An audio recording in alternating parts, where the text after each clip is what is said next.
Hola, muy buenos días, bienvenidos a serenitymarkets.com. Les habla José Luis Cárpatos, hoy sábado 20 de abril, como ven ahí a las 8:59. Vamos a empezar con nuestro vídeo de las 4 claves de la semana, pues intentando analizar qué ha pasado en esta semana más corta de lo normal por las festividades de Semana Santa. Una semana que se ha caracterizado por estar muy condicionado por el hecho de que los operadores veían que el jueves, sobre todo en Europa, era la última sesión hasta el martes. Ayer no abrió nadie, ayer viernes, y el lunes sí abrirá Wall Street, pero no abrirán las bolsas europeas. Así que una semana un poco rara, con los operadores de vacaciones, la gran mayoría. Ha interferido en el volumen, porque lo normal es que en estas fechas el volumen es bajísimo, pero como se dio el caso de que hubo vencimiento de derivados el jueves, pues esto hizo que el volumen, derivados de opciones para ser exactos, hizo que el volumen pareciera más de lo que es. Pero bueno, ha sido una semana rara por las fiestas, y hablando de vencimiento de derivados, que me diga a mí alguien que no se manipulan los vencimientos. A media hora o así, un poquito más de media hora del vencimiento de opciones del Eurostoxx estaba a 3.405 y en la media hora hasta el vencimiento 3.436. Todo este tirón fue a cuenta del vencimiento de opciones. Luego ya, en cuanto pasa el vencimiento, se pierde el interés y bueno, pues ya el mercado ya quedó plano completamente durante muchas horas hasta que al final, pues Estados Unidos, que tuvo un buen día, pues gracias a los datos macro, en especial al dato de ventas al por menor, que fue toda una sorpresa, mucho mejor de lo esperado, pues ya nos volvió a empujar. Pero fíjense qué descarado que es las manipulaciones que hacen a la hora de los vencimientos. Esto es manipulación pura y dura, a mí que no me digan. Y esto, pues, Eurex lo investiga, pero a fondo, además, pero a fondo perdido, como lo investigan todo. Bueno, así que semana un poquito rarilla, pero que aún así, pues, ha tenido su interés, Tenemos bastantes cosas que comentar, así que si les parece, pues vamos allá. Eh, la primera cosa que tenemos que ver es que habrá sido tranquila en las bolsas la semana. De hecho, pues por ejemplo, a ver, en el SP 500 en la semana se ha terminado con una bajada del 0,08%, vamos, súper plano, típico de estas semanas vacacionales. En el Dow Jones se ha terminado subiendo 0,56%, muy influido por resultados puntuales. Estamos en plena campaña de temporada de resultados y esto también ha aumentado el volumen de la semana, una semana que, insisto, de por sí es de muy poco volumen. Pero como se estaban publicando muchos resultados, pues había movimiento. El Dow Jones, pues más 0,56%. Y ojo, la semana que viene, antes de que se me olvide, es la más intensa de toda la campaña de publicación de resultados del primer trimestre. De hecho, nada menos que 155 compañías, ahí es nada, del SP 500 van a publicar resultados la semana que viene. 155 compañías de las 500. Así que vamos a estar todos los días dando saltos según las publicaciones que se vayan haciendo. Esta es una clave muy importante para la semana que viene. Y además, con tantas compañías publicando, 155 más 77 que ya han publicado, ya tenemos a prácticamente la mitad del SP 500 que en muy pocos días va a tener autorización para volver a hacer recompras. Esto es muy importante, porque muy posiblemente el cierto paroncillo que llevamos en los últimos días pues está influido porque no se pueden hacer recompras por la publicación de resultados, pero ahora ya se va a volver a poder hacer. En el momento que se me está yendo la línea, se va a poder volver a hacer. ¿De acuerdo? Así que importante, ¿no? La temporada de resultados en esta semana. Estábamos hablando de cómo habían quedado los índices en la semana. Acabábamos de ver, hasta que me he saltado un poco al tema de los resultados, el Dow Jones con más 0,56 y el Nasdaq más 0,17. Entonces les decía que bueno, pues ha habido muy poco movimiento en la semana a nivel bolsas. En Europa, pues algo más. Europa ha estado algo más fuerte, o bastante más fuerte, ha subido más. Y el DAX ha confirmado la famosa figura que estábamos esperando, hizo pullback, rompió el máximo y el tirón estaba cantado. Esta señal la hemos repetido en todos los vídeos durante la semana. Esta señal estaba cantada por encima de este máximo. Ahí era un largo bastante potable y al final pues ha sido así. Y bueno, pues esto ya tiene otro color. Ya hay que moverse con retrocesos de Fibonacci para poner objetivos. Y pues acaba de llegar al objetivo clave, que era el 61,8% de toda la caída anterior. Ya lo ha retrocedido, así que ahora está en otro nivel de resistencia tras haber roto todo lo que había que romper ya. Y si pasara, pues ya tenemos que buscar objetivos superiores. Es muy importante que supere el 61,8%, porque hay mucha gente que, ya lo he dicho otras veces, que entra en el mercado por impulsos. Y posiblemente por ondas, ¿no? Y posiblemente estén contando 1, 2, 3. Si esto se parara en el 61,8%, van a aspirar a que haya una 4 para abajo, otra vez. Si esto supera el 61,8%, van a parar el conteo. Así que esto podría ser 1 y corrección, esta podría ser 2 y corrección, y podrían esperar el inicio de un tercer y definitivo impulso a la baja. Pero la regla general que usa casi todo el mundo cuando hace estos conteos, ahora que está esto de Elliott un poco más superado y la gente hace estos conteos un poco más sencillos.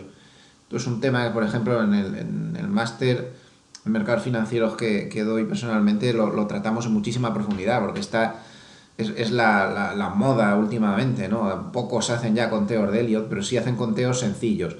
2 impulsos o 3. No siempre se da el tercero, pero casi siempre se da 2 al menos. Entonces, bueno, es importante. Por todo esto que estoy diciendo es muy importante. Si se pasara al 61,8% claramente, ya no van a contar 1, 2, 3, o sea, 1, 2, 3, 4 y ya a por el 5 final, que antes lo he dicho mal, 1, 2, 3, 4, ya por el 5 final, o primer impulso, segundo impulso y vamos a por el tercero, y esto sería importante porque ya podría estabilizar al mercado. Me parecen tonterías, pero a nivel de manos fuertes, que la mayoría están contando así, yo lo he visto muchos boletines de banca privada, como cuentan 1, 2, 3, 4, pues vamos a ver, insisto, el 5 no siempre se da, a veces sí, a veces no, así que ese 61,8 pues es bastante importante. Un pequeño rebasamiento no sería importante, pero sí un rebasamiento fuerte. Bueno, vaya rollo que les he contado, de buenas a primeras. Y me estaba saliendo del tema. Les decía que en bolsa la cosa ha ido bastante calmada, aunque el último día ha sido positivo, pero en bonos no. En bonos miren lo que ha pasado. En bonos hemos tenido mucho movimiento y hemos tenido una semana de fuerte corrección en el mercado de bonos, que eso ha tenido repercusiones en muchas otras cosas, y el último día ha tenido una fortísima recuperación. Ahí tenemos al Bund alemán, por ejemplo, subiendo 92 puntos. Vamos a analizar luego con las claves de la semana qué ha pasado con todas estas cosas. Ahora estamos en la preclave de la semana.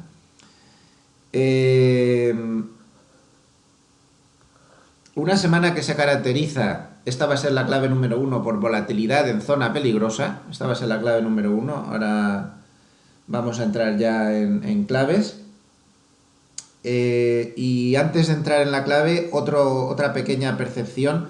Otra semana que se ha seguido caracterizando por este proceso macro extremadamente sorprendente y que yo no recuerdo haberlo visto en otras fases históricas, en el cual semana tras semana el indicador de referencia que seguimos para valorar este tipo de cosas, el de Bank of America Merrill Lynch, de flujos de entrada y de salida de fondos a nivel global, nos ha seguido indicando que el dinero sigue saliendo de la bolsa. Y entonces volvemos a decirlo de todas las semanas. ¿Y esto qué?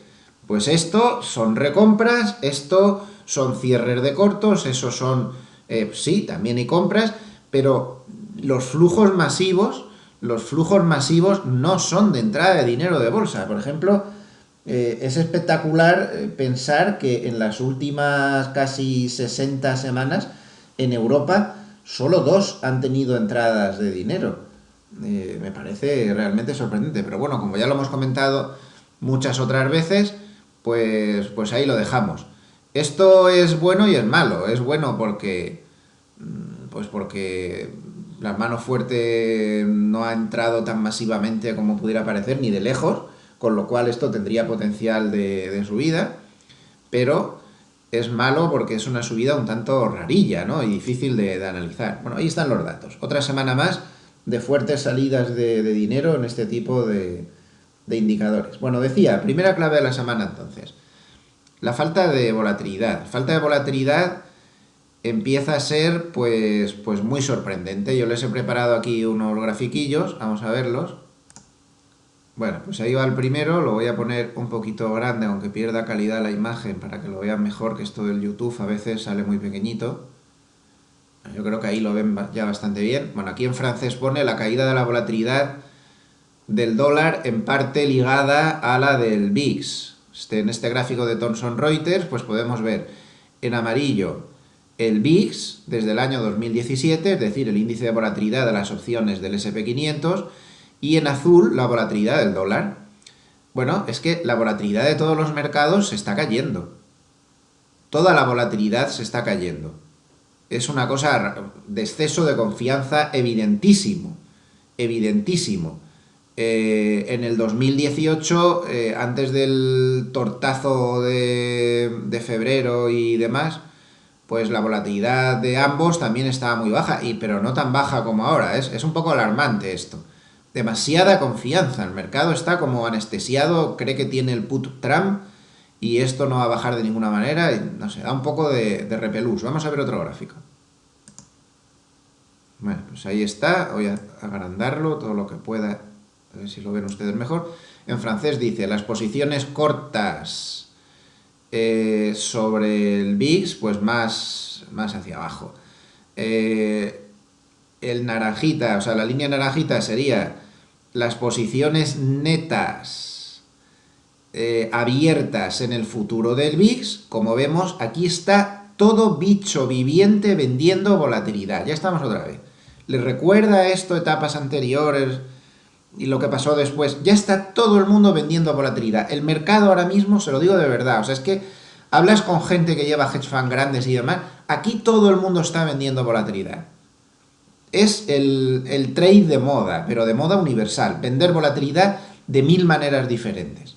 Todo el mundo está vendiendo volatilidad y aquí lo vemos con el fortísimo incremento de los futuros del VIX en posición corta. Es la posición corta más grande, no sé de cuánto tiempo será, pero desde luego en todo lo que se ve de gráfico aquí. Y en este gráfico se ve desde el 2017, así que como mínimo de 2 años. Inquietante. Inquietante, ¿verdad? Y la línea negra es la volatilidad implícita sobre el dólar. Tremendamente sorprendente la bajísima volatilidad que hay también sobre el dólar. Y claro, aquí hay algo que no nos cuadra, porque ahora si cogemos este gráfico, este tercer gráfico que les he preparado, son todos de Thomson Reuters, pues aquí lo que les dibuja, en francés pone SP500 y la rentabilidad de los bonos a 10 años en Estados Unidos. El SP500 sería la línea naranja, medio marrón, bueno, no sé cómo lo verán en su ordenador, que a veces en YouTube le cambia los colores. Esta que sube, eso es el SP500, no para de subir. Sin embargo, los rendimientos de los bonos no paran de bajar. Esto no cuadra ni con cola, porque lo normal, como se ve en el gráfico anterior, bueno, más o menos, es que esto vaya en paralelo. Es decir, si yo soy la bolsa y me estoy cayendo, la rentabilidad de los bonos está bajando porque las cosas se están poniendo feas. Si yo soy bolsa y estoy subiendo, como tendríamos en este otro tramo, por ejemplo, la rentabilidad de los bonos sube porque se supone que si la bolsa sube es porque la economía va bien. Si la economía va bien, pues los bonos bajan y la rentabilidad suben. Eso es lo normal de toda la vida del señor. Pero ahora, por lo visto, estamos en una cosa rara. Puede que estén los alienígenas controlando los mercados, no sé. La bolsa no para de subir porque según la bolsa todo va bien y Trump va a arreglar el mundo y Trump va a hacer subir la bolsa y va a llegar a un acuerdo con China, va a llegar a un acuerdo con los de Venus y con los de la Vía Láctea y con los alienígenas y con todo el mundo, va a llegar a un acuerdo. Y sin embargo los bonos no se creen absolutamente nada. A ver cómo cuadra esto. Los bonos no se creen absolutamente nada. Y están con unas rentabilidades pues bajas y como en el artículo de Thomson Reuters donde hablaba de este gráfico, pues ponía en el texto, los analistas de esta compañía ponían, esto no cuadra, no nos cuadra, se están descontando cosas diferentes, ¿quién tiene razón? Pues no lo sé, ya veremos quién tiene razón. Por si las moscas, más vale que tengamos en cuenta el siguiente gráfico, que este sí que es para tenerlo muy en cuenta. Un segundo. Miren este gráfico. Este gráfico es de Bloomberg. Salía un artículo de Bloomberg que lo comenté en la portada de la web. Lo tienen, si lo quieren ver con más calma. Un momento. A ver. Este de aquí, la historia nos dice que con esta enorme bajada de la volatilidad en Forex, un movimiento muy fuerte del dólar se acerca. Bueno, pues... Perdón, que me he ido donde no es. Aunque tendremos que hablar de esto también, hablando de excesos de confianza. Ahora iremos ahí. Miren este gráfico. En inglés aquí dice la calma before storm, antes de la tormenta. La calma antes de la tormenta. Y yo estoy muy de acuerdo con Bloomberg. Y dice, las anteriores caídas de la volatilidad de Forex precedieron grandes movimientos en el dólar en los 6 meses posteriores. Y aquí tenemos dos líneas, una roja y una negra. La línea negra es los retornos del dólar, vamos, lo que se mueve el dólar a 6 meses. O sea, los movimientos a 6 meses del dólar. Y la línea roja es el índice de JP Morgan de volatilidad de Forex. Es uno de los índices más usados. Es bastante fiable. Bueno, pues el índice JP Morgan de volatilidad de Forex está en mínimos históricos. Alarma roja, que toquen todas las campanas. Esto no es normal. De hecho, solo ha estado desde los años 90 tres veces anteriormente en una zona de tan baja volatilidad. Solo 3 veces. La primera vez, que es el primer círculo, miren lo que pasó con el dólar posteriormente. Tuvo un movimiento brutal. Recuerden que la línea negra es lo que va a dar la rentabilidad que está dando el dólar, o bueno, el movimiento que está teniendo el dólar a 6 meses. Tuvo un movimiento brutal. La segunda vez, que fue pues aproximadamente entre los años 2005-2009, ni les cuento el movimiento que tuvo el dólar, casi se sale del gráfico. Y la última vez, que fue pues más o menos por el 2000, esto es 2014, o sea, el 2000, pues exactamente, 2014 y pico, 15, también llegó a niveles muy parecidos a los actuales de mínimo de volatilidad, y miren lo que le pasó al dólar. En todos los casos, además, se disparó hacia arriba.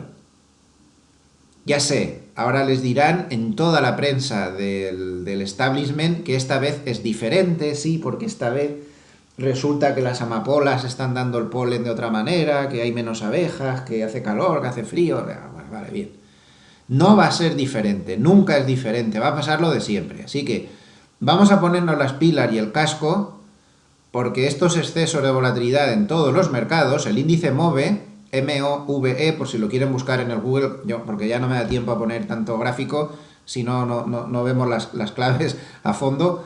En el índice MOVE, que es el índice de volatilidad de los bonos, estamos igual, en mínimos históricos. Todos los mercados están en mínimos históricos. Esto es muy raro. Bueno, y creo que este gráfico es muy importante. Es un trabajo muy bueno de Bloomberg, dándose cuenta de que estos mínimos de Forex provocan en todos los casos explosiones de volatilidad posteriores en los 6 meses después de que sucedan. Así que ojo y vamos a andarnos con ojito, que sobre todo si se está operando en Forex, mercado que yo sigo recomendando, por mucho que pongan esos estúpidos letreros los organismos reguladores de que Forex es difícil de entender. Si tuvieran que poner lo que es difícil de entender en el mercado financiero los organismos reguladores, la verdad es que no tendríamos sitio, o sea, no habría sitio de tanta advertencia debajo de esto. Y van y se meten precisamente con Forex, que es lo más fácil de entender y no lo más difícil, porque son monedas, están respaldadas por bancos centrales, es una cosa muy seria, se mueve de una manera muy noble a nivel técnico, a nivel fundamental, pero en fin, bueno, pues vale, pues Forex es difícil de entender. Así que ojito con esto, para mí es una clave bastante importante. Podemos rematar la faena del análisis que estamos haciendo del exceso de confianza, pues si nos vamos a este gráfico que les he dicho que ahora volvíamos. Este gráfico ya saben que a mí me gusta verlo mucho, para mí es un referente de cuál es el verdadero sentimiento del mercado y es el índice de la Asociación Americana de Inversores Particulares de los bajistas. A mí el de los alcistas no me interesa, porque yo me he dado cuenta con el paso de los años que lo que de verdad te indica el sentimiento de mercado y lo que va a pasar, lo que de verdad te lo indica no es el número de alcistas, eso es una equivocación y una leyenda urbana, lo que te lo indica es el número de bajistas. Bueno, pues miren cómo están los bajistas. En la encuesta de esta semana, 21,83% de bajistas. Y estos son muy pocos bajistas. Si lo ponemos en contexto de 10 años, para que se vea mejor, como vemos, estamos en zona de exceso de confianza del mercado. No en zona de extrema confianza del mercado, vamos a salir corriendo a toda velocidad porque viene la castaña, como pasó en diciembre del 2017, perdón, en enero del 2018, con un 15,56% de bajistas nada más, y luego pasó en febrero lo que pasó. Ya les recuerdo lo que pasó, ¿no? Bueno, esto es así, cuando llegan a estos, digamos, a partir de esta línea de aquí para abajo, por debajo del 20, esto es para salir corriendo. Esto es para salir corriendo. De momento estamos cerca, pero no estamos dentro de la línea, pero tampoco estamos en un sentimiento de mercado favorable. Hay demasiada confianza, como hemos visto con todo lo demás. Hay demasiada confianza. Luego veremos algunas cosas que nos dicen que la confianza la tendrán los inversores individuales, pero no precisamente las manos fuertes, que no la tienen ni de coña. Luego veremos algunas cosas que nos van a abrir los ojos. Para empezar, les recuerdo que el dinero sale de la bolsa de los fondos, de los que manejan las manos fuertes, un poco raro, ¿no? ¿Saben ustedes tanta confianza que tenemos, no solo en Estados Unidos, sino en Europa? El DAX, no sé qué, está rompiendo, y es verdad, técnicamente hablando, está rompiendo todo. Bueno, pues, ¿saben cuál es el trade de moda entre los grandes gestores de fondos, según la última encuesta que publicó esta semana Bank of America, que hace todos los meses una encuesta sobre lo que están haciendo los grandes gestores de fondos? Pues el trade de moda es corto de bolsa europea. ¿Qué les parece? Mucha confianza, ¿verdad?, en la bolsa europea. Claro, ojo, esto hay que ponerlo en contexto. Normalmente no es que ellos se pongan cortos de bolsa europea y ya está. Lo que hacen es hacer spread. Hacen un spread, cortos de bolsa europea y largos de otras bolsas. Pues no sé, pues largos de Wall Street o largos de alguna bolsa asiática o largo de, yo qué sé, de bolsas de países emergentes. Entonces, cuando hacen los spread, la pata corta la están poniendo la bolsa europea. Es decir, apuestan a que Europa, si se sigue subiendo, subirá menos que los demás, o apuestan a que si se cae esto, Europa va a caer más que los demás. Ya ven la enorme confianza que tienen las manos fuertes en la bolsa europea, por ejemplo. Es un mercado de verdad raro, y que hay que currárselo mucho en el análisis. Bueno, pues cerramos la primera clave de la semana con todo esto, que para mí es la ausencia de volatilidad y zona no cómoda, no de alarma roja, pero zona incómoda por el sentimiento del mercado. Clave número 2 de la semana. China. China ha sido fundamental. Y no China tanto por las noticias sobre el acuerdo, que ha habido muy pocas. Ha sido una semana poco pródiga en noticias sobre el acuerdo comercial entre Estados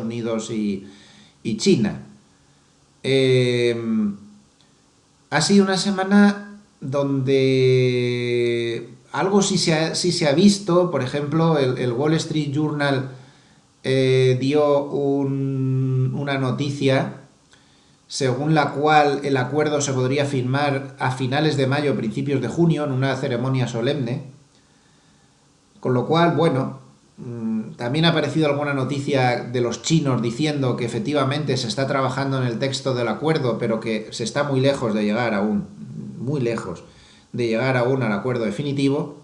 O más bien lo que dijeron fue, porque aquí el contexto importa, lo podemos malinterpretar. Dijeron exactamente: queda mucho trabajo por hacer para elaborar el texto. Esa fue la frase concreta. Lo que sí que ha movido el mercado han sido los buenos datos macro chinos. Ha sido una semana muy intensa en datos macro chinos. Hemos tenido el Producto Interior Bruto, hemos tenido la producción industrial, hemos tenido ventas al por menor, hemos tenido un montón de datos y todos han salido mucho mejor de lo esperado. Mucho mejor de lo esperado. Muy importante eso. Vamos a ver un momento a ver si les encuentro el gráfico de la bolsa china, que no me lo he preparado, pero lo encuentro enseguida. Bueno, me ha costado un poquito, he parado el vídeo, pero ya lo he conseguido encontrar. Miren cómo está la bolsa china, está como una moto. La bolsa china está como una moto. Está de hecho en máximos, pues desde el primer trimestre del 2018, ahora mismo, y lleva camino de bastante más. Bueno, este es uno de los índices de la bolsa china. En la última sesión, por cierto, que fue la del Viernes Santo, que Europa y Estados Unidos estuvo cerrado, pero no así China, ellos no celebran la Semana Santa. Ahí está, el viernes se subió el 1,19%, todo se ha dicho. Bueno, miren cómo está la bolsa china, está como una moto. Y es que esos datos macro de la semana, pues han sido muy buenos. Han sido muy buenos, y esto es importantísimo. Es importantísimo porque, vamos a ver, esto es una cuestión de matemáticas. Fíjense cómo se han reflejado los buenos datos semanales. 1, 2, 3, 4, 5, la semana empezó aquí, en este mínimo, y cómo la bolsa china ha tirado hacia arriba. Bueno, pues esto es muy importante, porque, vamos a ver, el enfriamiento económico que tenemos ahora es realmente muy fácil de explicar. Tras un ciclo expansivo bastante importante, ya de por sí el ciclo se estaba parando, y entonces aparece Trump y su guerra comercial. La guerra comercial provoca un parón tremendo en la economía china, y la economía china es tan poderosa que nos contagia en el sector, a nivel de sector industrial, no a nivel de servicios, nos contagia a todos los demás. Estados Unidos, Japón, Eurozona, a todos. Emergentes, nos contagia a todos. Y China tiene poder para hacer eso. Bien. Nos contagia en el sector industrial, repito, no en el de servicios. Estados Unidos le cuesta más trastabillar, porque en Estados Unidos servicios es el 80%, pero en la eurozona, ojo, porque las grandes potencias de la eurozona tienen un sector industrial muchísimo más importante que Estados Unidos. No es el caso de España. España no tiene ese sector industrial tan predominante como lo puede tener sobre todo Alemania y en menor medida Francia e Italia. España no, España tiene más servicios, de ahí también, en parte, que hayamos tenido un crecimiento mucho mayor que los demás. En general, normalmente siempre se dice, no, es que los periféricos han tenido mejor crecimiento, ni de coña, porque Italia ha estado fatal, está en la recesión más profunda de toda la eurozona. Quien más sector industrial tenía, más ha sufrido. Alemania está también en recesión, digan ellos lo que digan, y eufemismos, y no ha llegado a recesión por 1/10, y todas estas tonterías integrales que se dicen. Sí están en recesión, claro que están en recesión, no van a estar en recesión. ¿Por qué? Joder, es que el sector industrial en Alemania lo es todo. Bien, digo yo que si los datos macro chinos se están recuperando a esta velocidad, y no precisamente porque la guerra comercial haya terminado, porque los aranceles siguen ahí, lo que sí que ha funcionado, pues es una serie de medidas que ha tomado el gobierno chino. El gobierno chino es muy proactivo, no es como el BCE, que se tira 19 meses eurosclerótico pensando en lo que tiene que hacer, y lanzando avisos, y haciendo ruedas de prensa, historias. La verdad es que ahí China es bastante ágil, Japón también, son bancos centrales mucho más ágiles. Ellos tomaron un montón de medidas, muy rápidamente, Y parece que esas medidas que tomaron pues han acertado y están arreglando la economía china. Imaginen, si se llega a un acuerdo comercial, cómo se va a recuperar aún más la economía china. Si ellos se recuperan, va a frenar el decrecimiento económico que tenemos el resto de países. Bien es cierto que durante la semana ha aparecido un rumor muy fundado y creo que es verdad, diciendo que una minoría cada vez más creciente del Banco Central Europeo está pensando que el crecimiento económico no va a repuntar en la segunda mitad del año como se estaba diciendo. Pues ya veremos. Yo creo que sí lo va a hacer si los chinos se terminan de recuperar. Si hay ese acuerdo entre Estados Unidos y China, cosa que aún no se puede dar por segura, yo creo que aún desde el punto de vista macro vamos a mejorar y nos va a ayudar a todos.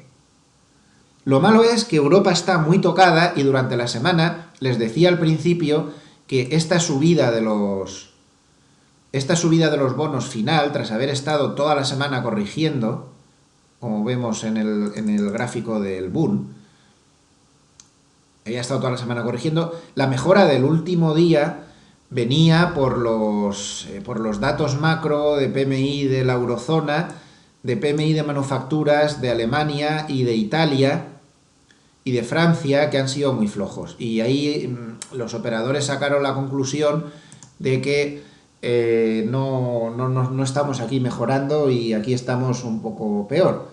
Esto es importante, los PMI de aquí no han funcionado y el BCE empiezan a salir rumores de que está bastante escéptico. Esto frena un poco la subida de Europa, que podría haber sido mayor.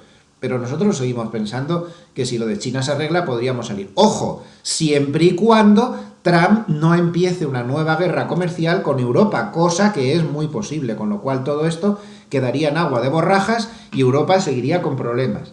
La clave está, ya lo decíamos la semana pasada, no voy a meter más rollo esta semana, en el sector de automoción. 8% del comercio mundial es el sector de automoción. Como Trump ponga aranceles en automoción, vamos a tener problemas serios. Ya iremos hablando según vayan los acontecimientos. Clave número 3 de la semana. Los bancos. Los bancos han sido muy importantes en Europa. Muy importantes. Ha habido dos sectores que han movido mucho mercado esta semana. Los bancos en Europa y cuidados de la salud en Estados Unidos. Empecemos por cuidados de la salud, que es más rápida la explicación. Cuidados de la salud está muy preocupado este sector. Fíjense cómo quedó el viernes el sector en Europa, menos 0,93% por contagio de Estados Unidos. Miren cómo toda la semana el sector de cuidados de la salud europeo se ha contagiado de la gran caída de este mismo sector en Estados Unidos. Ha ido al revés que el resto de mercados. Por cierto, llega a la media de 200, cuidados de la salud. Lo que le está pasando es que en Estados Unidos tienen pánico a que se acerque un cambio regulatorio muy importante, con sanidad para más gente y no sé qué, y otra serie de cosas, que van a perjudicar notablemente los intereses del sector, y están cayendo a plomo en Estados Unidos. Toda la semana ha frenado la subida de Wall Street esto, y también ha perjudicado en Europa, como vemos a simple vista en el sectorial. Y por la parte positiva, como decía al principio, el sectorial bancario ha sido muy importante por bueno. Miren qué gran recuperación ha tenido el sectorial bancario, que además ha conseguido durante la semana romper la media de 200 por primera vez desde principios del año 2018. Con lo cual, muy positivo. ¿Por qué han subido los bancos? Pues miren, los bancos han subido porque los bonos, aunque la última jornada no fue así, pero porque los bonos llevan muchos días bajando cotización, como se ve en el gráfico, y subiendo rentabilidad. Claro, los bancos dicen, uy, qué bien, estamos subiendo rentabilidad, para mí mejor porque tengo más margen. Así de fácil, así de fácil. ¿Y por qué bajaban los bonos y subía la rentabilidad? Pues porque los datos macrochinos no paraban de salir cada vez mejor. ¿De acuerdo? Así que ahí está un poco la clave de por qué los bancos han mejorado de esa manera y nos han ayudado mucho en Europa. Y ahora les voy a decir, recuerdan que les decía antes, pero hay algunas cosas que nos dicen que las manos fuertes no se creen nada. Pues les voy a poner un ejemplo que ya se lo he puesto otras veces. Vámonos a ver este gráfico. Ya se lo he enseñado otras veces. Banco de Sabadell. Siempre pongo el ejemplo del Banco de Sabadell, pues porque es un banco intermedio, no es de los más grandes, tampoco de los más pequeños. Bueno, y para mí es significativo. Fíjense, Si las manos fuertes están tan optimistas ahora de repente otra vez con el sector de bancos, lo que hacen en la intimidad, lo que hacen en la intimidad. Este es el mercado de Credit Default Swaps del banco de Sabadell, el mercado de Credit Default Swaps del banco de Sabadell, deuda subordinada a 5 años. Bueno, podía haber cogido cualquiera, aquí tienen la tabla de cotizaciones, es Market aquí el clave, este que hay aquí, Market. Bueno, pues fíjense las posibilidades de default que le da el mercado de Credit Default Swaps al Banco Sabadell. La deuda subordinada a 5 años le da una posibilidad, que es el gráfico que tienen ahí, ahora volveremos a él, le da una posibilidad de quiebra de impago del 21,586%. No es precisamente que la mano fuerte esté, ¿verdad?, fiándose mucho de los bancos. Y la deuda subordinada a 10 años estaría con unas posibilidades de default de 41,645% y la deuda senior a 10 años con unas posibilidades de default del 26,758%. Y miren el gráfico. Credit Default Swap, para el oyente que no tenga muy claro esto que es, un Credit Default Swap es un derivado que hace de seguro de impago, vamos. Se paga una prima, la prima está aquí cotizando en euros, 355,544, se paga esa prima y con esa prima tú te garantizas a que una cartera de 10 millones son contratos estándar, de 10 millones de euros en deuda del Banco de Sabadell, ya sea, como hemos visto aquí, senior a 5 años, subordinada a 5 años, senior a 10 años o subordinada a 10 años. Pues tú te garantizas que en caso de default, el seguro te paga lo que tú hayas perdido, con lo cual te estás garantizando que estás tranquilo. Bueno, pues miren el precio de los seguros del Banco Sabadell, cómo sigue subiendo, bajó un poco en estos días, pero no fue nada significativo y otra vez está volviendo a subir. Es decir, la mano fuerte no tiene las cosas tan claras, ni se está dejando llevar por la euforia que vemos en otros mercados, ni muchísimo menos. Así que bancos y cuidados de la salud, sectores interesantes. Si quieren mi opinión, yo en bancos no entro ni borracho de Ginebra. Y me da lo mismo que suban un 20% en los próximos meses. Pues puede ser. Técnicamente hablando, no tiene mala pinta, o tiene una pinta muy buena. Acaba de romper la media de 200, se podría ver esto como una especie de hombro-cabeza-hombro invertido un tanto chungo, y por Fibonacci, pues si le aplicamos los retrocesos, nada más que se vaya un retroceso del 50% se puede ganar una pasta. Pero nosotros tenemos muchas dudas sobre el modelo de negocio bancario, sobre cosas como eso que acabamos de ver del Banco de Sabadell, y no nos parece un sector como para meterse, mucho menos el de cuidados de la salud, que técnicamente encima pues está en caída libre. La cuarta clave de la semana es una clave técnica. Y es una clave que tiene cosas positivas y cosas negativas. Las negativas ya las hemos visto cuando hemos analizado los gráficos de volatilidad, demasiada confianza, pero técnicamente hablando, el operador mira estos gráficos y está muy tranquilo. Se ha acabado la subida cómoda, bien es cierto. Miren este pico, y ahora vamos otra vez ahí. Hay una zona del SP500 entre 2.900 y 2.950, que es una zona muy difícil. Se ha parado siempre ahí. Ya en cuanto se ha acercado empieza a arrugarse un poco. No ha corregido la sobrecompra, está sobrecompradísimo a corto plazo o medio plazo, pero no a largo plazo. Ahora veremos por qué no. Bueno, pues estamos en una zona ya difícil, técnicamente hablando esto tenemos que tenerlo en cuenta, y si pasa el 2.950 se irá a 3.000, y 3.000 es un número redondo psicológico que le va a costar mucho pasar, así que técnicamente hablando esto tiene su miga, pero, si miramos esto con un poco de visión de largo plazo, las cosas no son tan peligrosillas. Vamos a verlo. A ver, vamos a volver a la página, vamos a buscar un artículo que puse yo el otro día con un gráfico del largo plazo interesantísimo que publicó Reuters del Nasdaq. A ver, ¿dónde está esto? Un momento.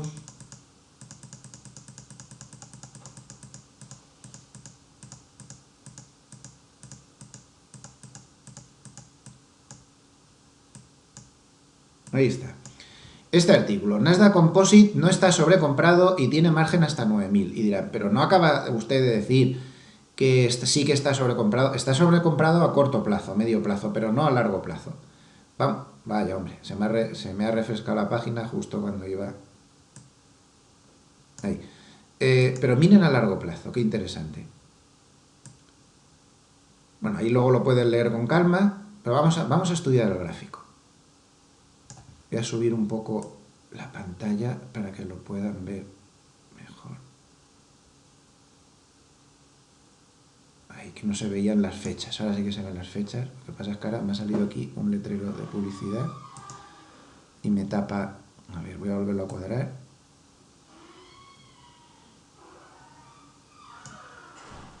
Vale, ahora creo que sí que lo tienen encuadrado perfectamente. Bueno, pues fíjense en este gráfico del Nasdaq en gráfico de meses.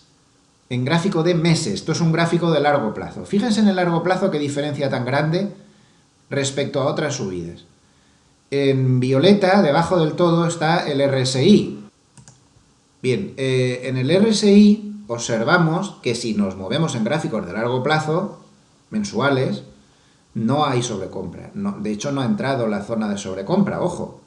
Está en una situación muy diferente a como estuvo pues entre el año 2014-2015 o donde estaba antes de la gran caída de febrero.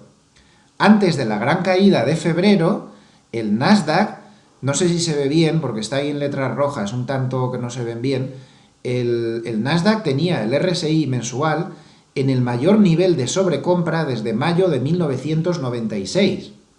Claro, no podíamos comparar, no se podía comprar y al final pasó lo que pasó. Ahora no. Ahora, en gráficos de largo plazo, no ha llegado a la zona de sobrecompra. Esto es importante. Sí que se está generando una divergencia grande en el RSI, pero estas divergencias necesitan bastante tiempo para que sean efectivas, como ya pasó en las dos ocasiones anteriores. Habría que tener en cuenta que si subiera, por ejemplo, un SP500 en la zona de 3000, llevaría el Nasdaq hasta seguramente el RSI, hasta esta zona amarilla, otro pico más, y ya posiblemente a partir de ahí pudiera bajar. Podría ser que aún nos quedara una subida en los próximos meses, para la segunda parte del año ya podríamos tener una corrección bastante severa. Y en cuanto a proyecciones, aquí en el gráfico se ve bastante claro que la proyección más clara estaría hacia el pico de esta línea roja, que está uniendo todos los máximos, una especie de canal ahí irregular o de cuña, no sé. Esta especie de canal alcista, la línea roja es la que está uniendo todos los máximos con bastante claridad. Y esto nos llevaría a un Nasdaq Composite, hay que recordar que este es el Nasdaq Composite, no el Nasdaq 100, a 9000, que es pues casi un 9% más de donde está ahora, o una cosa así, un 10% más, o bueno, ya no sé, así a ojo. Interesante, ¿no? Interesante. O sea, como vemos, no... Un momento, se ha refrescado la portada. Como vemos, si nos movemos en gráficos de largo plazo, sí tenemos potencial. En los gráficos de más corto plazo, diarios, bueno, a corto plazo, digamos medio, sí que tenemos una zona de demasiada sobrecompra que no ha tenido corrección. Me parece muy interesante este estudio de largo plazo, que pone las cosas simples y bastante claras. Evidentemente, se diera la vuelta antes de llegar a esta línea, empezar a perder soportes, pues tendríamos que prestarle toda nuestra atención. Ya saben que estar por debajo de la media de 10 meses en gráfico mensual sería otra vez una noticia inquietante. Si volvemos a nuestros gráficos, a ver que se me ha perdido, si vamos al SP500 y lo ponemos en gráfico mensual y ponemos, en lugar de la media de 200, ponemos la media de 10 meses. Bueno, pues ya vemos que el mes pasado ya cerró por encima de la media de 10 meses, tras haber estado algunos meses por debajo. Ahora está muy claramente por encima de la media de 10 meses. Un cierre por debajo de la media de 10 meses pues invalidaría todos estos escenarios de proyección. En cuanto al Nasdaq, Si nos vamos al Nasdaq Composite Index, pues lo mismo, está exactamente igual. Todo este escenario de proyección, en primer lugar, hay una línea de proyección aquí hasta los 8.400, pero ya han visto que realmente la línea de largo plazo nos llevaría una proyección hasta aquí, hasta 9.000. Además aquí esto está sacado de una manera más... Se me ha perdido, ¿dónde lo tenía yo esto? Lo tenía en la web, perdón. Esto está sacado en escala logarítmica, ¿eh? Esto está más fino, está sacado en escala logarítmica. Ya saben que yo no pongo los gráficos en escala logarítmica, aunque sería lo correcto, porque salvo en el largo plazo, que sí que viene bien para afinar más, prefiero tener lo que tiene la mayoría de la gente, que no los tienen puestos en escala logarítmica, aunque sea un error. Es más fino tenerlo en escala logarítmica y no tenerlo en escala aritmética, que es como este aquí. De ahí las diferencias que están viendo respecto al otro gráfico. En escala logarítmica para un gráfico de largo plazo es realmente lo correcto. Bueno, pues si en el gráfico normal de meses el Nasdaq cerrara un mes por debajo de su media de 10 meses, invalidaría el escenario alcista que se está proyectando aquí, con proyección, según el otro gráfico, pues a 9.000. Miren, si cambiamos la escala a escala logarítmica, ¿vale? Miren como aquí sí que el propio programa también dibuja la proyección a la zona de 9.000. ¿Lo ven, no? Ahí se ve más grande. En escala logarítmica el programa sí pone la proyección de esta posible subida a 9.000. Es importante este tema de las escalas, sobre todo cuando se va a largo plazo. El gráfico es mucho más fino, mucho más limpio y nos indica pues un poco más la realidad de lo que estamos haciendo. Y nada más, si pensaban que hoy iba a ser breve por la Semana Santa, pues ya ven que se han equivocado. Yo me encanta esta reunión semanal con ustedes. Perdón, se me olvidaba un gráfico importante que les había preparado. Estaba repasando mis notas, un segundo. Bien, vamos a terminar viendo este gráfico. Porque hemos estado hablando de que los datos chinos han empezado a mejorar mucho y también hemos dicho de pasada que Wall Street había subido el viernes por un excelente dato de ventas al por menor. Pero Estados Unidos ha tenido algunos datos más en mejora. Es decir, se está viendo claramente cómo esa mejora china ya está empezando a contagiarnos. A Estados Unidos le está empezando a contagiar. Por eso los bonos han estado cayendo en cotización y subiendo en rentabilidad, y esto ha beneficiado a los bancos. Pero en el caso de Estados Unidos es también bastante espectacular, que fíjense en esto. Esto es si entran a la página de la Reserva Federal de Atlanta, verán que ellos tienen un indicador que se llama GDP ahora, o sea, GDP Now. Este GDP ahora, o Producto Interior Bruto ahora, lo que hacen es que ellos tienen una especie de tracker, una especie de cálculo constante según los datos macro que van saliendo, de cuál es la proyección del próximo dato de Producto Interior Bruto. En este caso, evidentemente, lo que están calculando, intentando calcular, es la estimación para el Producto Interior Bruto del primer trimestre del año 2019. Entonces, atención a esto, ¿eh? A finales de febrero, primeros de marzo, daba una proyección con los datos macro que estaban saliendo que no llegaba ni al 0,5% en este dato. De hecho, llegó a un pico mínimo ahí a mediados de marzo del 0,2. Y sin embargo, la mejora de los datos ha sido tan interesante que este programa que tiene estos algoritmos que tienen ellos de cálculo del Producto Interior Bruto, ahora les da el 2,4%. Lo que se ve aquí.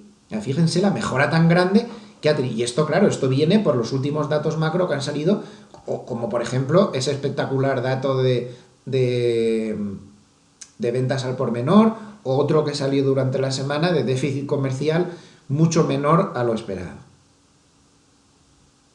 Interesante, ¿no? Bueno, pues yo creo que con esto lo vamos a dejar estar.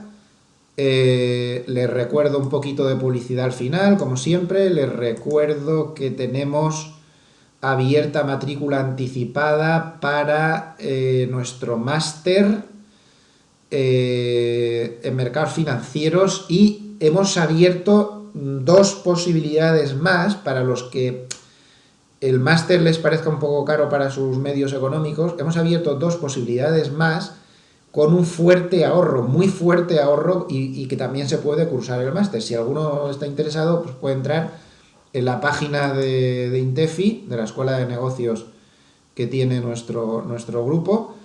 Puede llamar por teléfono, puede escribir o puede entrar en el chat. Tenemos un chat de estos modernos donde se puede estar, si es un día laborable, siempre hay un profesor en directo viendo estas dos posibilidades para tener un descuento mayor a este que pone aquí, que tenemos hasta finales de abril. Bueno, fin de la publicidad.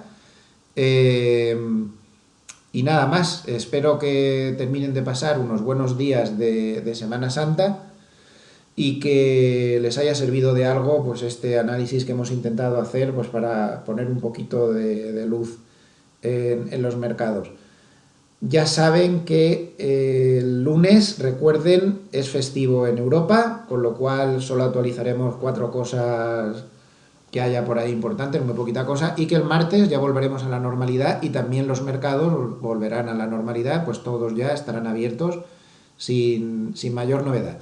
Muchas gracias, que tengan un feliz descanso y ya saben dónde tienen siempre la información seria y a fondo de los mercados financieros en serenitymarkets.com. Saludos.